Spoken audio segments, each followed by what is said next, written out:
मुख्यमंत्री देवेंद्र फडणवीसांसोबत विठ्ठलाची महापूजा करण्याचा मान नाशिकच्या दाम्पत्याला।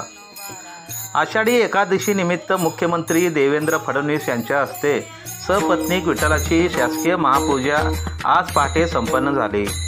गेल्या अनेक वर्षापासून आषाढी एकादशी या दिवसाची विठ्ठलाची शासकीय पूजेचा मान हा राज्याच्या मुख्यमंत्र्यांना देण्यात आला आहे। त्यामुळे यंदा 6 जुलै 2025 आषाढी वारीची महापूजा ही मुख्यमंत्री देवेंद्र फडणवीस यांच्या हस्ते संपन्न झाली। यावेळी त्यांच्यासोबत विठ्ठलाची शासकीय महापूजा करण्याचा मान हा नाशिकच्या उगले दाम्पत्याला मिळाला आहे। दरम्यान नाशिक जिल्ह्यातील कैलास दामू उगले यांना विठ्ठलाच्या महापूजेचा मान मिळाला आहे। त्यांचे वय 52 आणि त्यांची पत्नी कल्पना कैलास उगले यांना मिळाला आहे। दोघेही शेतकरी आहेत। उगले दाम्पत्य हे नाशिक जिल्ह्यातील जातेगाव तालुका नांदगाव येथील रहिवासी आहेत। गेल्या 12 वर्षापासून ते विठ्ठलाची वारी करत आहेत। कैलास उगले यांचे वडील सेवानिवृत्त सैनिक आहेत।